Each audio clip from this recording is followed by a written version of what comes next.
Rec League Podcast. Tell your friends, tell your neighbors, tell your family, tell your haters. Available on Anchor and Google Podcasts and Spotify and Radio Public and Pocket Cast and Breaker and Stitcher at Rec League Podcast on Facebook and YouTube and Instagram at Rec League Pod on Twitter. Episode 38, available now. Yo, whether you watching this from Facebook, Twitter, click the link in my Instagram or YouTube itself. What up, world? So I just watched Trolls World Tour. It's the sequel to the DreamWorks animated 2016 release Trolls. It stars the voices of Anna Kendrick, Justin Timberlake, James Corden, Ron Funches, Kumail Nayar from The Big Bang Theory, Kelly Clarkson, Sam Rockwell, Rachel Bloom, George Clinton, Mary J. Blige, J Balvin, Anthony Ramos, Jamie Dornan, Kenan Thompson, and tons of other people, like between like musicians and actual actors. Like, there's a ton of people that worked on this movie. It is directed by Walt Dorn, who co-directed the first Trolls. He voiced Rumpelstiltskin in Shrek Forever After. And still ain't doing no shout-outs because I don't know when my next review is going to be. The next movie on the release schedule, as far as I know, is Soul from Pixar and King of Staten Island, directed by Judd Apatow. It's after the rescuing of the trolls from the first movie, defeating the Bergen, because they was all just hugging and making peace and realizing the Bergens was realizing happiness isn't from eating trolls. And there's like crazy troll lore in history, and there's different tribes of trolls based on music, and they all have like pop, rock, classical, like strings, etc. Well, the rock troll, the queen rock troll, wants to collect every string, unite all of the strings, and get every other genre of troll music characters to all become rock trolls. And it's up to Poppy and Branch to stop her and save all the genres of music. I was excited to watch this movie for multiple reasons. I think the first Trolls is crazy underrated. I watched it yesterday. It still holds up. It's still hilarious. And this is the first brand new movie in a month. And therefore, it was my first brand new movie review in a month. So I was excited to watch this movie. And I mean, like all the holdovers, James Corden, Anna Kendrick, Justin Timberlake, Ron Funches, Kumail Nayar, like they all come back and they're all,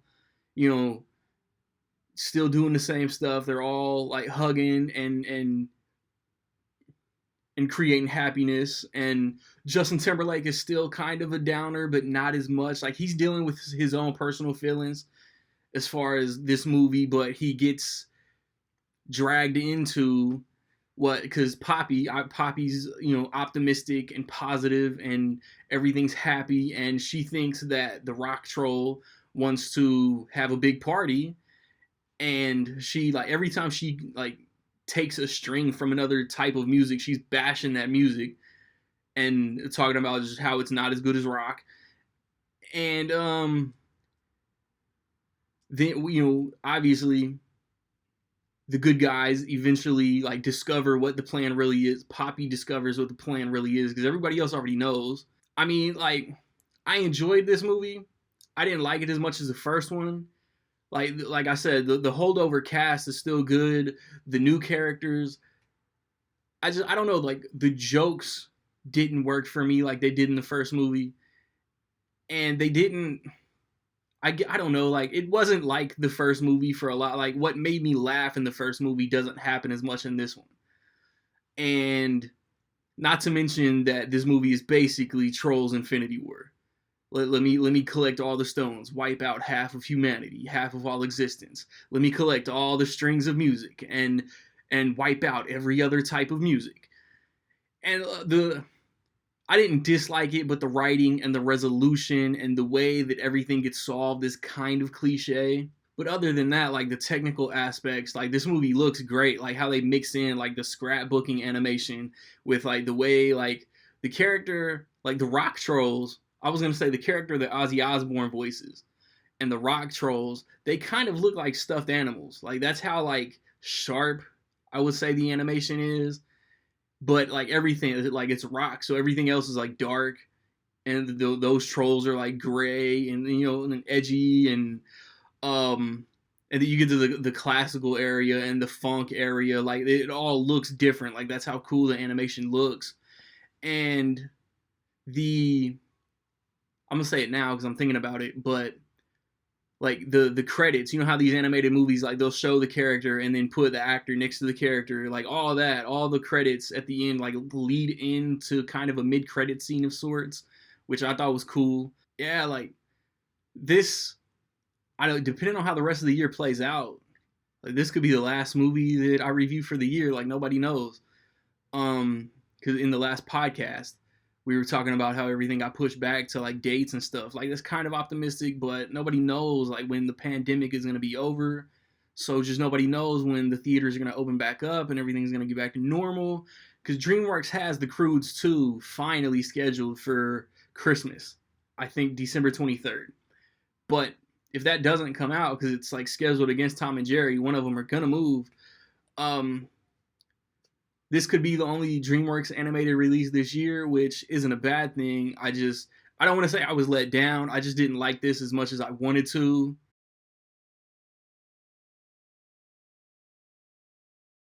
So with all that being said, in my opinion, I will say that Trolls World Tour is solid. It like I said, it's just like I think the first one is underrated among animation, among DreamWorks, and this one didn't quite just match up to that. Have you seen Trolls World Tour? It's available anywhere you can stream movies or rent movies from home. Um, what you think about it, man? Positive, negative, somewhere in between. Let me know. I recently posted my 3 favorite movies of the first quarter of the year, which might be my 3 favorite movies of the year by the time all this is over. I hope you guys are keeping up with the podcast. I'm gonna try to keep kicking out podcasts as much as I can, man. So 38 episodes, man. I hope you guys are watching. Hope you guys are listening on Anchor, wherever you get your podcast at, man. I think my most recent overall reviews are Onward and Bloodshot, The Hunt, just early March stuff. Like I said, I don't know when I'm gonna be back on, man. So stay safe, stay home. Let's beat this together, man. Like, subscribe, comment. Find me where you find me, man. Don't know where to find me. Watch these credits. Peace.